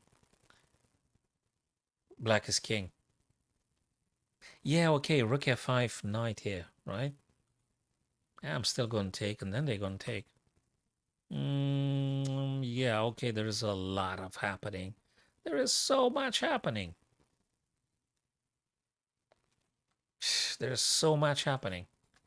So we were correct, Marian. I said minus 0.50, then it was minus 0.70 with an increasing advantage for black because of the bishop pair, because it has the diagonals, because there is a pass pawn on the d file. And this one, rook e5, was the only idea for white to try to generate some attacking stuff.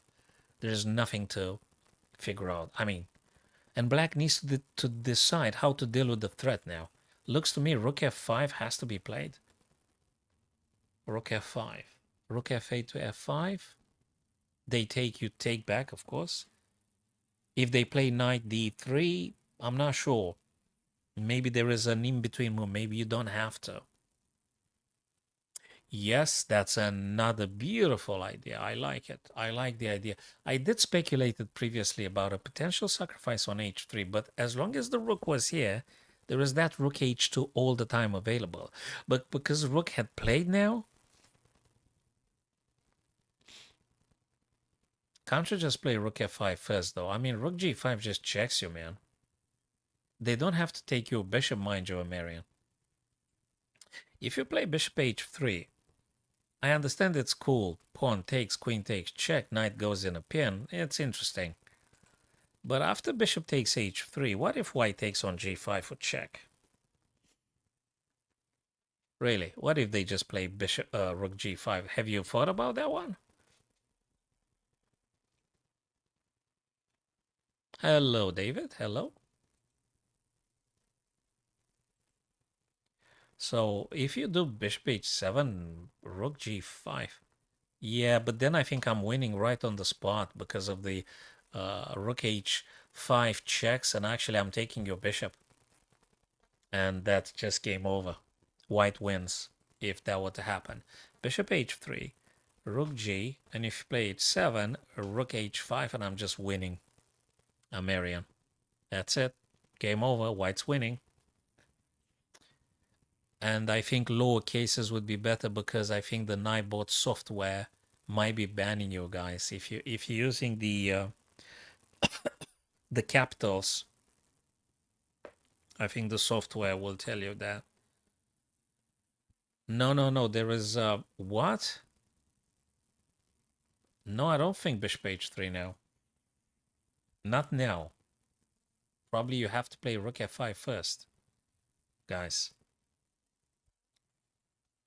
This is the most beautiful game of the day. I should have watched this game more than the others, really. But they're all instructive to some extent. Of course, they're all instructive. It's actually Split Grandmasters playing. So I think this one, but I might be wrong. Rook f5, knight e3. Oh, absolutely. Yeah. No, after that, bishop h3, I think black's going to lose very quickly. Yeah, you're losing very quickly. So rook f5, knight e3. And you have to think then. Whatever you want to play. I'm not sure what's that.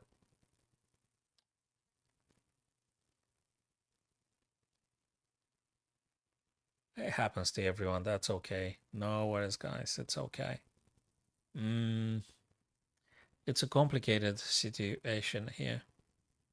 Rook f5 seems to be the move you want to play, right? Seems to be. Is there anything else you want to try here for black? Rook f5 or g5 now? No, g5 doesn't work because it's check. That's a problem. So rook f5. By the looks of it. Rook f5. Let me refresh the page. So I would say this, unless you want to do some other tactics I'm not aware of. which I'm not sure what tactics that would be. The question is very simple. Well, the question is simple. The answer is difficult to find. How do you protect g5 against the check, rook g5? So let's answer this question. Actually, this is the question. How do you defend against the rook takes g5 checking the black king?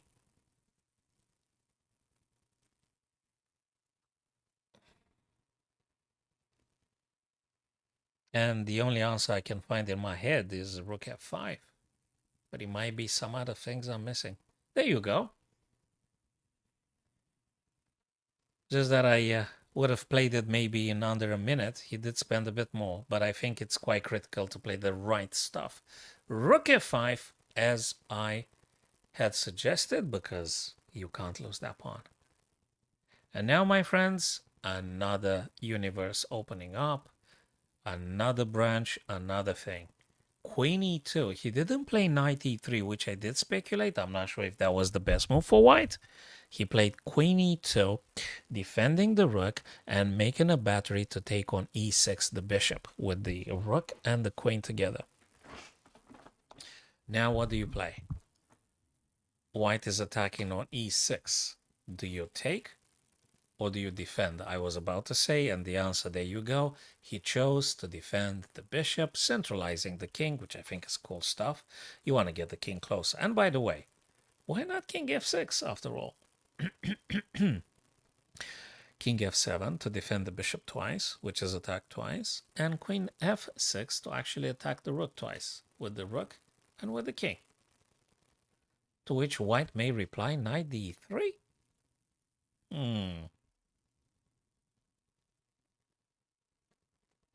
I'm not sure about the line you're suggesting, Amirian. No, I don't think after rook f5, rook takes e6, because you're kind of losing a piece, Amirian, if I was correct. I don't think so. I don't think so. Let me go back. You're talking about after rook f5, you want a second exchange here? Really? You said after rook f5, there is rook e6. I don't think so. I'm not sure you want to do this, unless you have something else in mind. Or I'm not sure about this line. Definitely king f7. Sorry, after queen e2, you have to defend or to take the rook, but that would be encouraging white to play more aggressively with queen on e5. So now we can debate if it's this the move. I'd probably be very interested to getting my other knights to actually do something. So knight to d3, quite attractive idea, because simply because if this rook takes, which would be a massive blunder, would have knight to e5 right on the spot, and black just loses queen. So if I was here Petrosian, probably knight d3 would be the move to consider. Very important. No, but he doesn't. He pushes the pawn. Okay. Now that could be bloody en passant. This is the most difficult game of the day. Black now, my friends, can take en passant. I'm not sure about the g4. I'm really not sure. It opens up everything. White king would be terribly naked following the en passant. I know there is a knight taking. It's just getting crazy now. It's really getting crazy. It's getting crazy. g4. You take en passant, then knight's going to take on g3, attacking the rook. Then rook takes. Then queen takes. Really getting crazy. Then after knight g3, also knight attacks h5. My days. And the move is incredibly sharp, generates crazy tactics, and time is quite limited. Well, move 37, I think guy is going to take half an hour after they reach the 40 move. Wow. That's just...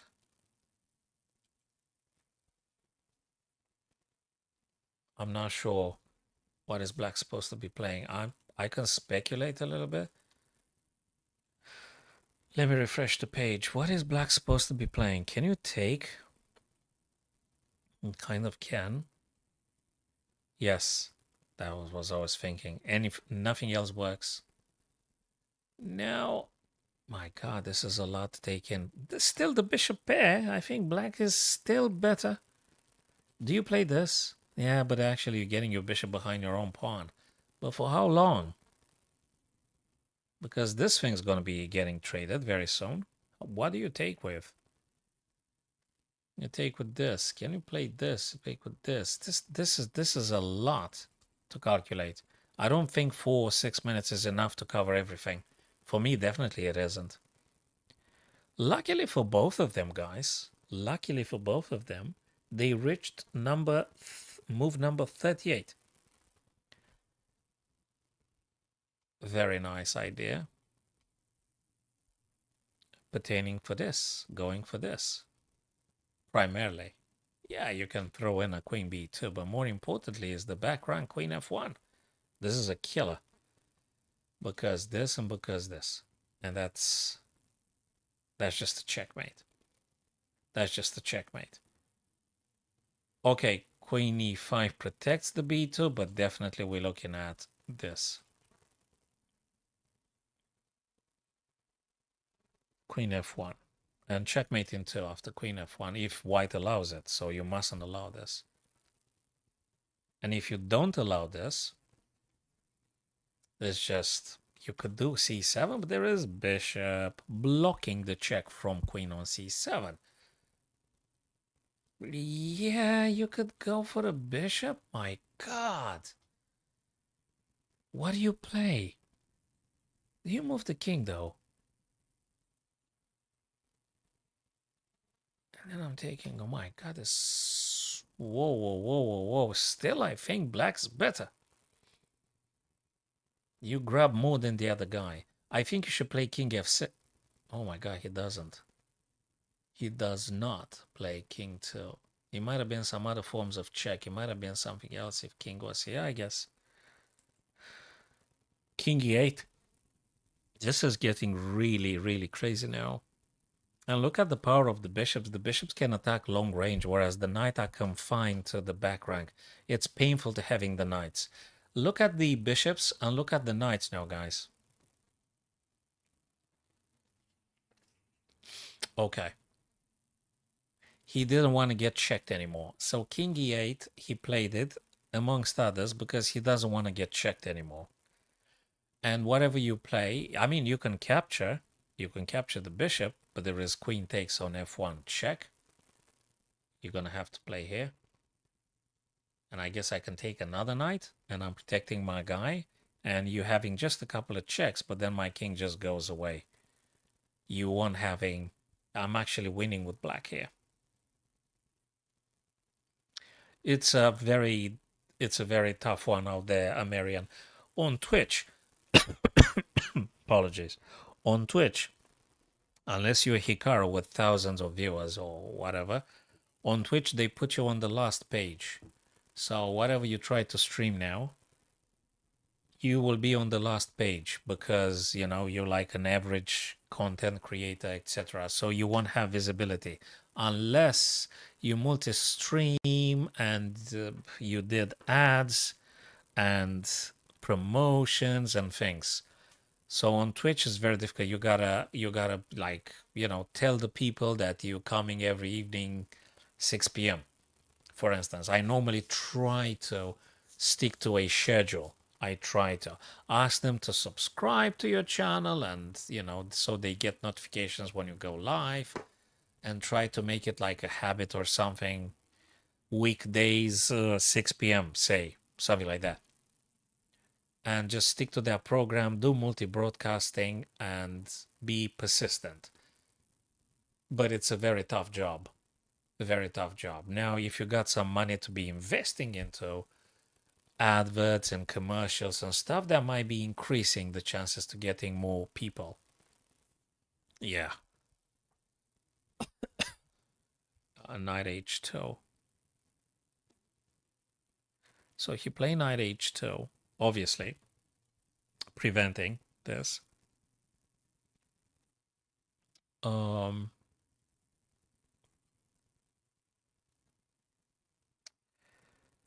This is the most spectacular game. This one is the most spectacular game. Yes, Tal.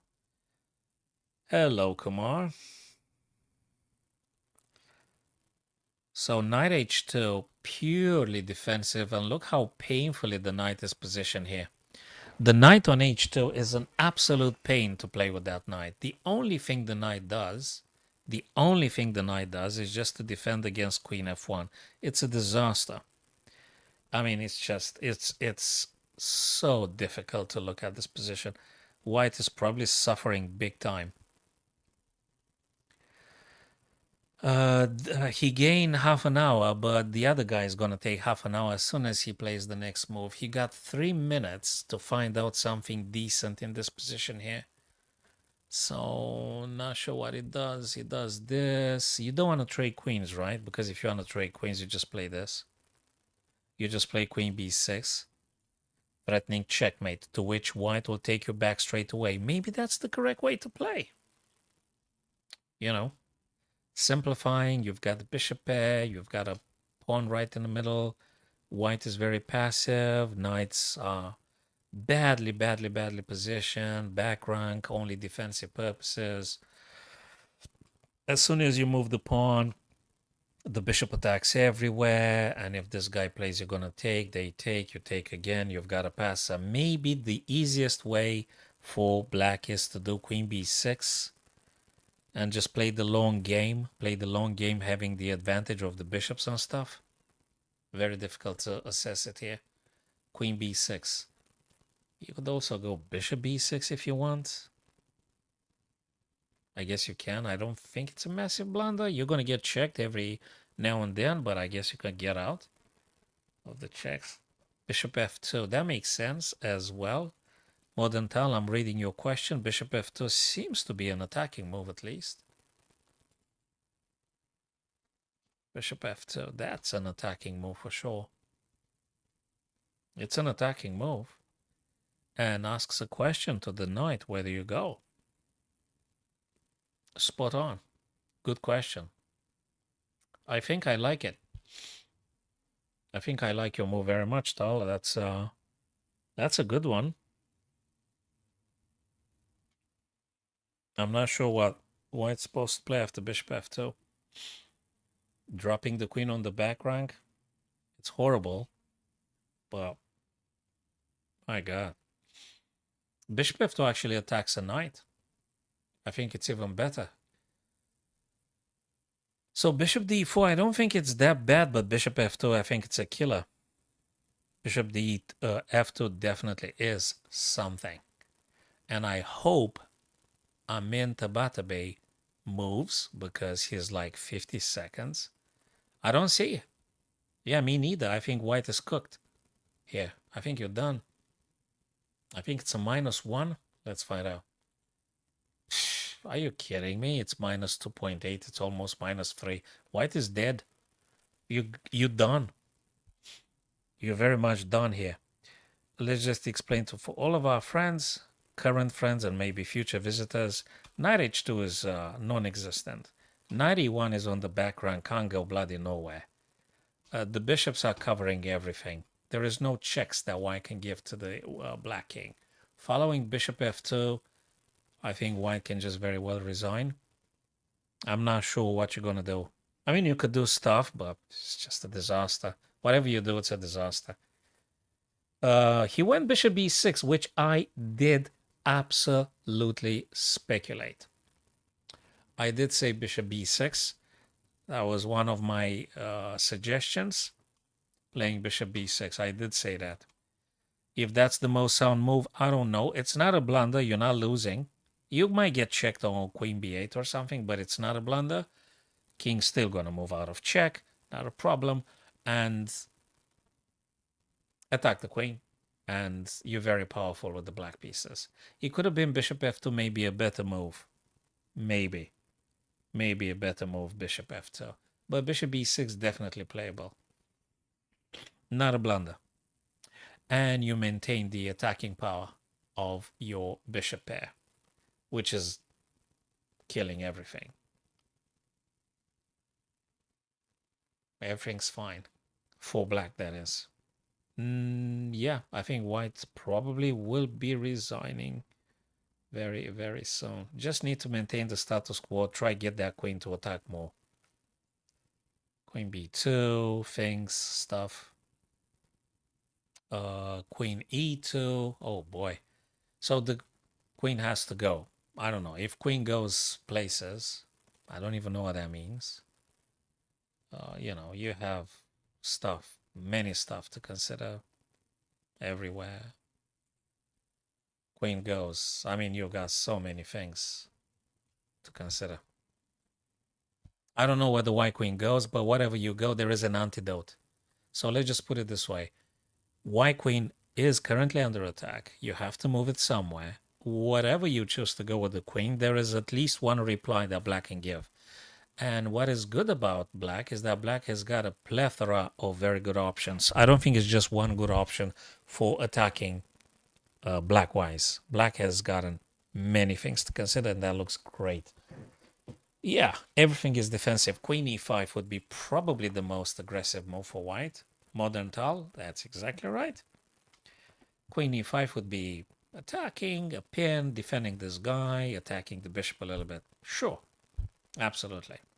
That is after king f7, you ain't got nothing with white. Again, you move the king out of the pin, the bishop is free to go, and you've got so many issues here with white.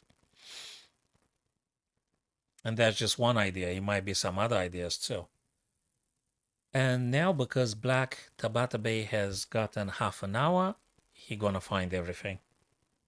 He gonna order another energy drink. He gonna take another cup of coffee. He gonna find everything that needs to be found. If me without coffee can see that, can you imagine the other guy? He gonna find everything. Black's winning big time here. This one is that game in which I said that white shouldn't be drawing because you're really doing very well, given black's massive weaknesses everywhere. And white, okay, this guy is being under attack. I guess you can play this kind of stuff. Yeah, just queen h2 will just cut everything. Is great. Queen h2, I think it's awesome. Yeah, queen h2 is great.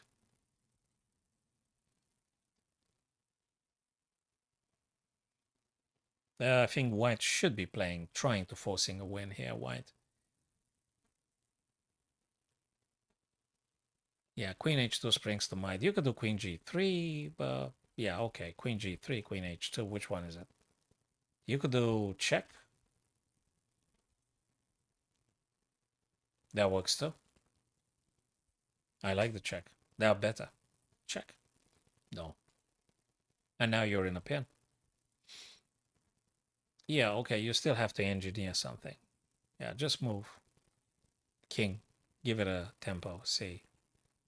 What else do you do here? Do check and then you need to do something else. Yeah, you could do this. I like it. I got a plan here. Queen g5 check. King f7. Queen h6. Keep an eye here.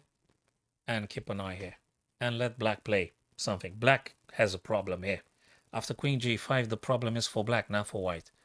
The white king can't be checked from to... Oh, okay, there is a check here, there is a check here, there is a check here. You're just gonna move. Okay, he opts for this. Ooh, blimey. I know, because if this takes is this. Whoopsie. That's nice. That's really nice. I like it. It's interesting. There's also this. There is this.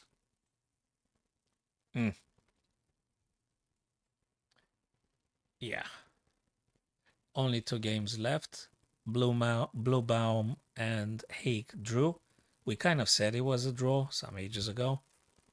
But anyway, still interesting. And this one, the most interesting game.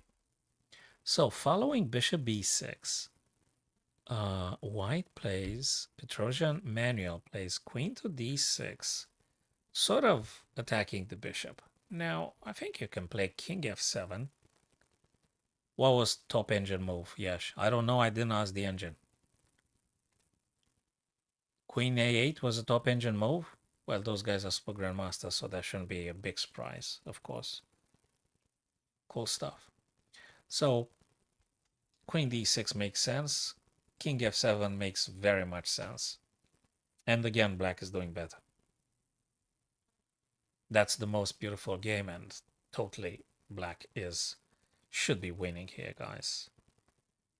I don't see how you're not winning here with black, unless you just make huge blunders. And I think it's a very instructive game because it shows you how powerless the knights are on the rim and on the back rank.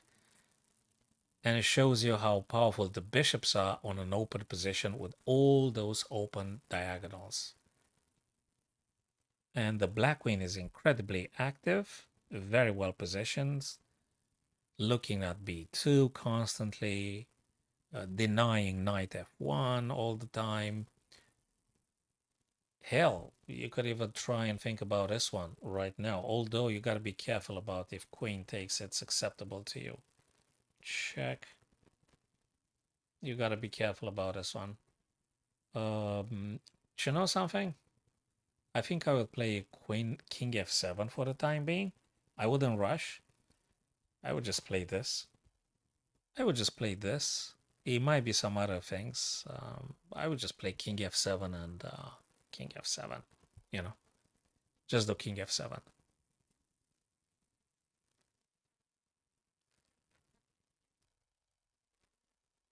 I'm protecting the bishop, and I could do later on some other things. Whatever I want, really. Yeah, you could do very many good things here. Hell, can you do this? Nah, king f7. No, you want to go king f7. I'm not sure. So, you don't want to lose the bishop, that's important.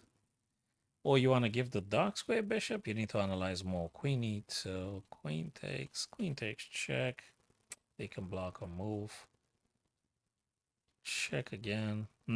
Nah, keep the dark square. Bishop is too powerful to give up on that bishop. Nope. King f7. Keep the dark square bishop. Way too powerful.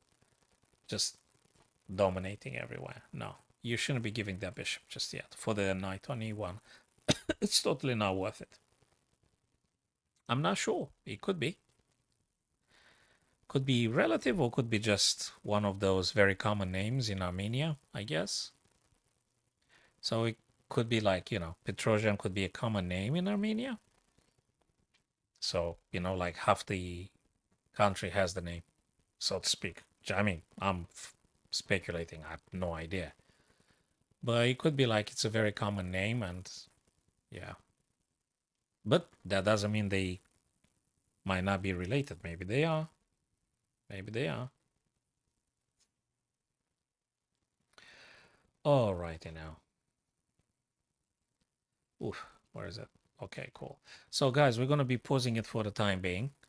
I think it's been like almost 2 hours now. So yeah, enjoy the remainder of the games, guys. I think this one in particular is the most exciting game, Petrosian and Tabata Bay. This is the most exciting game.